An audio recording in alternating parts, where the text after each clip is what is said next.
Hi అండి, welcome to our channel. ఇలా మా breakfast chapati, chicken fry, sherwa అండి. షేర్వాతో చపాతీ నంచుకొని తింటుంటే అబ్బా టేస్టే వేరేగా ఉందండి.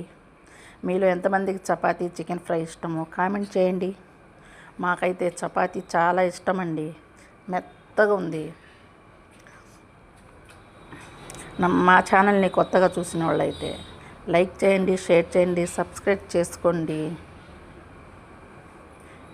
వేడి వేడి షేర్వాలో చపాతీ నంచుకొని తింటుంటే అబ్బా ఉల్లిపాయ నిమ్మకాయ పిండుకొని అసలు ఆ టేస్టే వేరేగా ఉందండి.